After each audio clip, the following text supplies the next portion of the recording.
Aujourd'hui, nous allons considérer un ouvrage qui a étudié le cas des petites bonnes d'Abidjan, des enfants en service en Côte d'Ivoire.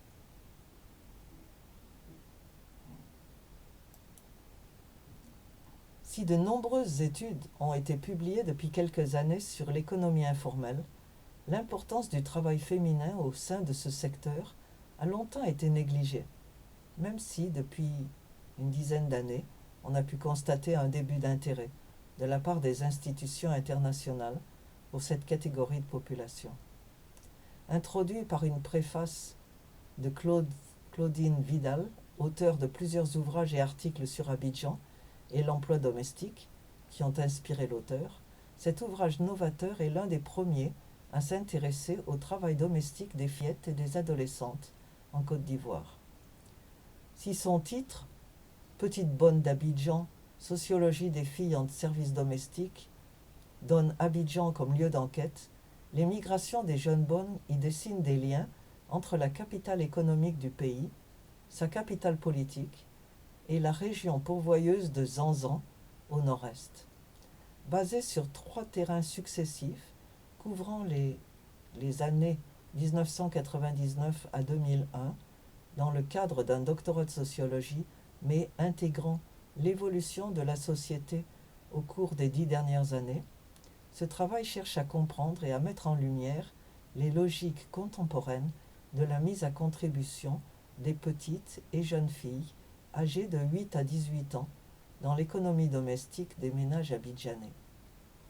L'auteur retrace l'histoire de la capitale économique du pays depuis 1925, évoque l'essor rapide du microcommerce depuis l'indépendance du pays et la contribution des femmes à son développement. Elle se penche sur les pratiques anciennes de circulation des enfants en Côte d'Ivoire et commente les données récoltées sur la population féminine abidjanaise de 15 à 19 ans lors des recensements de 78 et 92.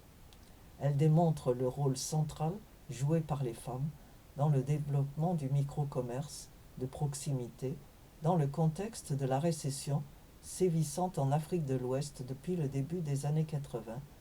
liée à l'existence d'une main-d'œuvre jeune non qualifiée, étudiée ici en profondeur pour la première fois. S'appuyant sur la recherche de Vidal,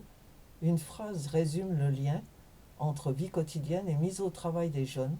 tout en remontant à la source de ce phénomène. Dans le contexte ivoirien et africain, et pour le gros de la population, il est strictement impossible qu'une femme assure seule l'ensemble du travail domestique et économique. Un apport de main-d'œuvre est nécessaire, même si, sur le lieu de vente, il arrive qu'elle opère seule. L'auteur considère l'évolution de ce phénomène à partir d'enquêtes démographiques et de santé, des beaux jours du fosterage, longtemps considéré comme moyen d'élévation sociale, pour noter en fin d'ouvrage l'évolution de cette pratique du fait de la dégradation de la qualité de vie en milieu urbain. L'ouvrage illustre et commente l'impact de la crise économique sur l'éducation des filles, l'apparition des petites domestiques, l'explosion des agences de placement, le lien entre offre et demande et les raisons plurielles qui les déterminent, nécessité pratique, enjeux de statut social et obligations familiales. L'une des grandes richesses de l'ouvrage est son choix de privilégier les sources orales, dont une majorité d'entretiens informels avec les fillettes et les jeunes filles concernées, leurs familles et leurs employeurs. L'importance donnée aux entretiens oraux permet de mettre en lumière l'importance capitale du vocabulaire employé par les uns et les autres pour décrire la mise au travail des petites jeunes filles, jeunes parentes, enfants confiés, fosterés, petites nièces, apprenties, scolarisées, déscolarisées, domestiquées, aide familiale gratuite, filles de maison, petites nounous, bonnes, servantes, enfants loués, placés, trafiqués. L'auteur s'interroge sur le sens à donner à des mots-clés comme enfance dans le contexte africain. et souligne l'ambiguïté du mot travail dans le discours des jeunes employés comme des employeurs et des familles. Cette réflexion sur le langage révèle dans le même temps à quel point les mots utilisés peuvent masquer l'exploitation dont souffrent ces enfants aux mains de leur maman et tanti. Cette exploitation de la vie quotidienne des petites bonnes d'Abidjan, concernant les horaires, les tâches, les conditions, plonge courageusement au sein d'un secteur caractérisé par une importante mobilité, une énorme complexité, une grande variabilité de pratiques et une lourde charge affective. On se rend compte à la lecture des transcriptions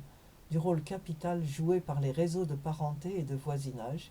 dans la circulation de la main-d'œuvre jeune entre villages et centres urbains. Bravant les obstacles liés à leurs horaires de travail et à leur emploi, le dernier chapitre donne la parole aux enfants, une prise de parole conforme à l'article 12 de la Convention internationale des droits de l'enfant de 1989. Cette étude, en marge de son objectif premier, mais dans le cadre de recherches plus vastes sur les migrations dans l'enfance en Afrique, évoque brièvement les liens entre les migrations internes des jeunes et le cas extrême du trafic transfrontalier, qui voit les jeunes transportés du Burkina, du Mali, du Togo ou du Ghana vers la Côte d'Ivoire, le Cameroun et le Gabon, en passant par le Bénin et le Nigeria. Ces 3 ans de terrain n'ont pas vraiment permis à l'auteur de répondre à la question posée.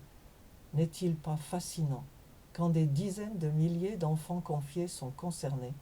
que leur mise au travail domestique ne soulève pas davantage de questions? Ça, c'était la question posée. Cette interrogation et le jugement porté sur la violence de l'institution familiale gagneraient à être revisités